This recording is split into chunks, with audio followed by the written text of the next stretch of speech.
जर तुमच्या डोक्यावर कोणत्याही कर्जाचा हप्ता किंवा EMI सुरू असेल तर हा व्हिडिओ थांबून शेवटपर्यंत नक्की पहा, कारण रिझर्व्ह बँक ऑफ इंडियाने म्हणजेच RBIने कर्जदारांसाठी 3 असे मोठे निर्णय घेतलेले आहेत ज्यामुळे तुमच्या खिशाला खूप मोठा दिलासा मिळणार आहे। तुम्ही कोणत्याही बँकेकडून किंवा फायनान्स कंपनीकडून कर्ज घेतलेलं असो, मग ते घर प्लॉटसाठी घेतलेलं असो किंवा शेतीसाठी किंवा गाडीसाठी घेतलेलं कर्ज असो, मोबाईल लॅपटॉपचा EMI असो किंवा मग क्रेडिट कार्डची बिल असो, हे 3 नवीन नियम नक्की काय आहेत ते अगदी सोप्या भाषेत आपण समजून घेऊया। पहिला निर्णय म्हणजे विशिष्ट नियमानुसार आता तुमच्या कर्जावरचं व्याज माफ होऊ शकतं किंवा व्याजात मोठी सवलत मिळू शकते, त्यामुळे तुमच्या डोक्यावरचा व्याजाचा मोठा भार कमी होणार आहे। दुसरा निर्णय म्हणजे आधी हप्ता भरायला एखादा दिवस उशीर झाला की बँक तुमच्यावर आवाजाची दंड आणि पेनल्टी लावायच्या, पण आता RBIच्या नव्या नियमानुसार असा दंड आकारणं बंद होणार आहे, ज्यामुळे तुमच्या हप्त्याचा एक्स्ट्रा खर्च वाचेल। आणि तिसरा सर्वात मोठा निर्णय असा आहे की जर तुम्ही एक विशेष काम केलं किंवा RBIच्या नियमांची पूर्तता केलेली तर तुमचं कर्ज सेटलमेंट किंवा कर्जमाफीच्या कक्षेत येऊ शकतं।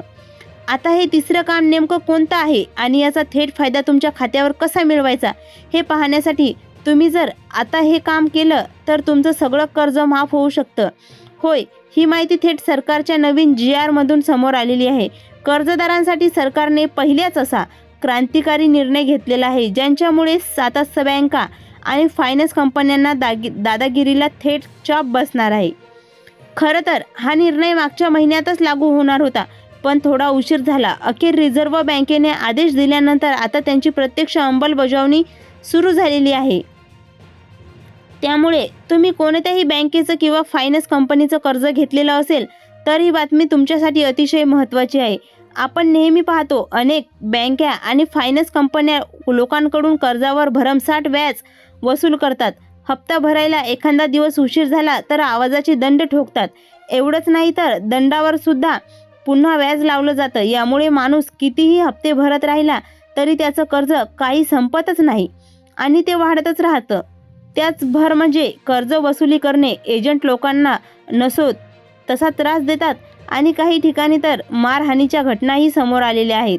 या सगळ्या त्रासाला कंटाळून लोकांनी केलेल्या तक्रारीची दखल घेत आता सरकारने हे 3 ऐतिहासिक निर्णय घेतलेले आहेत आणि तसा अधिकृत GR जारी केलेला आहे। आता हे 3 मोठे निर्णय कोणते आहेत आणि ते एक काम नेमकं कोणतं आहे ज्याने तुमचं कर्ज माफ होऊ शकतं ते अगदी सोप्या भाषेत आपण समजून घेऊयात। पण लक्षात ठेवा, या सगळ्या गोष्टी तुम्हाला आपोआप लागू होणार नाहीत। तर कर्ज माफ होणं, कर्जाचे हप्ते कमी होणं किंवा व्याज माफ होणं हे सगळं नक्की शक्य आहे, पण त्यासाठी तुम्हाला स्वतःहून एक अत्यंत महत्त्वाचं काम करावं लागणार आहे। जर तुम्ही हे काम केलं नाही तर इतरांचं कर्ज माफ होईल, पण तुमचं कर्ज मात्र जशास तसंच चालू राहील। म्हणूनच तुमचं कर्ज माफ व्हावं आणि तुमचा एकही रुपया वाया जाऊ नये यासाठी तुम्हाला नेमकं काय करायचं आहे हेच मी या व्हिडिओमध्ये अगदी सोप्या भाषेत तुम्हाला सांगणार आहेत। या व्हिडिओमध्ये आपण रिझर्व्ह बँकेचे हे 3 निर्णय काय आहेत, GR मध्ये नेमका काय पुरावा दिलासा आहे हे तर पाहणारच आहोत, पण त्यासोबतच तुमचं कर्ज झिरो कसं करायचं, पेनल्टी कशी वाचवायची आणि हप्ते कसे कमी करायचे याचा अतिशय सोप्या ट्रिक मी तुम्हाला व्हिडिओच्या शेवटी सांगणार आहे। म्हणूनच हा व्हिडिओ अजिबात स्किप न करता शेवटपर्यंत पाहत चला। तर चला अजिबात वेळ न घालवता थेट जाणून घेऊया पहिला मोठा निर्णय नक्की काय आहे। म्हणूनच हा व्हिडिओ अजिबात अर्धवट सोडू नका, कारण तो तिसरा निर्णय आहे तो तुमच्या खिशासाठी आणि सर्वात महत्त्वाचा आहे आणि त्याचे तुमचे भरपूर पैसे वाचणार सुद्धा आहेत। आता वळूया पहिल्या निर्णयाकडे। हा पहिला निर्णय खास अशा लोकांसाठी आहे ज्यांचा हप्ता भरताना काही कारणास्तव उशीर होतो। समजा तुमचा पगार वेळेवर झाला नाही आणि घरात काही इमर्जन्सी आली किंवा पैशाची अडचण झाली तर हा नियम तुमच्यासाठी थेट फायद्याचा ठरणार आहे। हा पहिला नियम काय सांगतो, अशा कोणत्याही बँक किंवा फायनान्स कंपनी तुमच्या दंडावर पुन्हा व्याज आकारू शकते। तुम्हाला वाटेल याने माझा कितीचा फायदा होणार आहे, पण गणित नीट समजून घ्या। आधी काय व्हायचं, समजा तुम्हाला 5,000 रुपयांचा हप्ता भरायला उशीर झाला तर बँक त्यांच्यावर 500 रुपये दंड लावायची आणि जर तुम्ही तो दंड लगेच भरला नाही तर पुढच्या महिन्यात त्या दंडासुद्धा 30% व्याज लावलं जायचं। म्हणजे 500 रुपयाचा दंड बघता बघता हजारो रुपये 1200 रुपयांपर्यंत जायचा आणि तुमचा हप्ता पार वाढून जायचा। पण आता रिझर्व्ह बँकेच्या नव्या नियमामुळे असं अजिबात होणार नाही. हप्ता उशिरा भरल्यास दंडावर आकारलं जाणारं हे सगळं अवाजवी व्याज आता पूर्णपणे रद्द करण्यात आलेलं आहे. आता पाहूया दुसरा आणि सर्वात महत्त्वाचा ते तिसरा निर्णय काय आहे ते. जर तुमच्याकडून अजूनही बँकेचे दंडावर अवाजवी व्याज वसूल केलेलं असेल आणि तुमचा हप्ता दर महिन्याला फुगत चाललेला असेल तर अशा वेळी नेमकं काय करायचं हे मी तुम्हाला पुढील 2 मिनिटातच सांगणार आहे. पण त्याआधी दुसरा निर्णय काय आहे तो नक्की ऐका. बऱ्याच वेळा काय होतं, परिस्थिती खालावल्यामुळे एकमागोमाग 1, 2, 3 किंवा 4 हप्ते थकतात. काही लोकांची तर 6-6 महिने परिस्थिती पूर्वतच होत नाही. अशा वेळी बँका एवढ्या प्रचंड दंड लावतात की मूळ कर्जापेक्षा दंडाचीच रक्कम मोठी होऊन जाते. त्यात भर म्हणजे वसुली, एजंटचे दिवसरात्र फोन येणं, धमक्या देणं किंवा तुमच्यावर केस करतो असा घाबराव सुरू होणं. तर तुमच्यासोबतही असं काही घडत असेल किंवा वसुली एजंट तुम्हाला त्रास देत असेल तर घाबरू नका, कारण यासाठी रिझर्व्ह बँक आणि कोर्टाने एक अतिशय महत्त्वाचा निर्णय दिलेला आहे. आता या त्रासातून सुटका कशी करून घ्यायची आणि दुसरा मोठा निर्णय नक्की काय आहे ते सलग समजून घेऊया. त्यामुळे हा व्हिडिओ अगदी लक्षपूर्वक ऐका. बँकेकडून किंवा फायनान्स कंपनीकडून एक जरी फोन आला तरी हा निर्णय त्यांना सांगितलेला आहे. जर तुमचे 1 ते 2 हप्ते उशिरा भरलेले तरी तुम्हाला कसलेही टेन्शन घ्यायची गरज पडणार नाही. आता तो नियम काय आहे ते नीट समजून घ्या. जेव्हा बँक किंवा फायनान्स कंपनीने वसुली एजंट तुम्हाला वारंवार फोन करून त्रास देतात तेव्हा त्यांच्यासाठी हायकोर्ट आणि रिझर्व्ह बँकेचे अतिशय कडक निर्देश आहेत. पहिला नियम म्हणजे कोणत्याही बँक किंवा वसुली एजंट तुम्हाला सकाळी 9च्या आधी आणि संध्याकाळी 6च्या नंतर फोन करू शकत नाही. जर या वेळेत त्यांचा फोन आला तर तो उचलण्याची अजिबात गरज नाही. उलट तुम्ही त्यांच्यावर कायदेशीर कारवाई करू शकता. दुसरा नियम म्हणजे जर कोणी घरी येऊन तुम्हाला त्रास देत असेल, अर्वाच्य भाषेत बोलत असेल किंवा शिवीगाळ करत असेल तर त्यांचा अजिबात घाबरू नका, कारण हा कायदेशीर गुन्हा आहे आणि तुम्ही थेट पोलिसात तक्रार दाखल करू शकता. हे नियम तुम्ही वसुली एजंटला फक्त एकदा बोलून दाखवा, तो लगेच शांत होईल आणि ढवळढवळ करणं बंद करेल. आता वळूयात त्या तिसऱ्या आणि सर्वात मोठ्या निर्णयाकडे, ज्याची तुम्ही आतुरतेने वाट पाहत आहात, म्हणजेच तुमचं सगळं कर्ज शून्य कसं होऊ शकतं.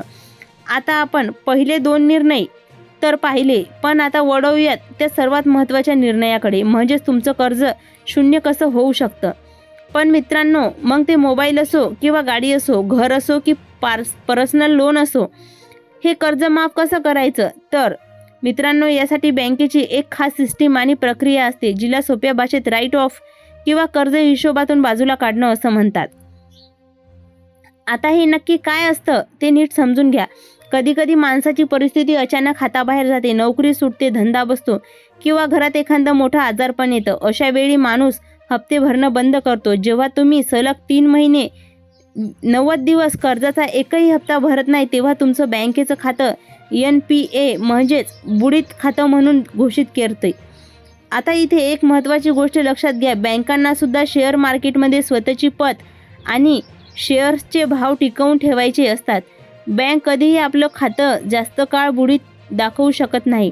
त्यामुळे अशा परिस्थितीत तुम्ही जर थोडं स्मार्टमध्ये पाऊल उचललं आणि बँकेशी योग्य प्रकारे संवाद साधला तर तुमचं मूळ कर्ज, व्याज आणि दंड यामध्ये मोठी सवलत मिळून कर्ज सेटलमेंटमध्ये किंवा कर्जमाफी सहज शक्य होते.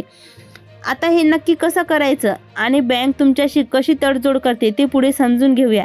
इथे एक मुख्य मुद्दा समजून घ्या. बँकेच्या बॅलन्स शीटवर जेवढी जास्त बुडीत कर्जे NPA दिसतात तेवढी त्या बँकेची मार्केटमधील व्हॅल्यू आणि शेअर्सचे भाव घसरतात.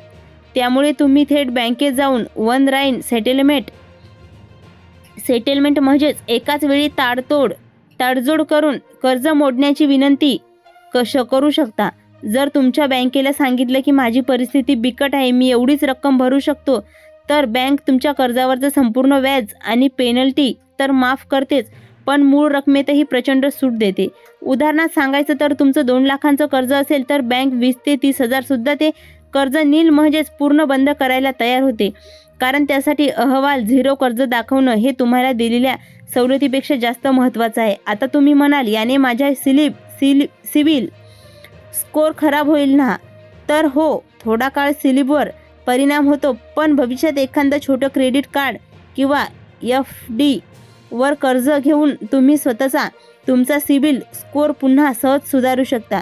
तर मित्रांनो, हे आहेत रिझर्व्ह बँकेचे अतिशय महत्त्वाचे आणि दिलासदायक नियम.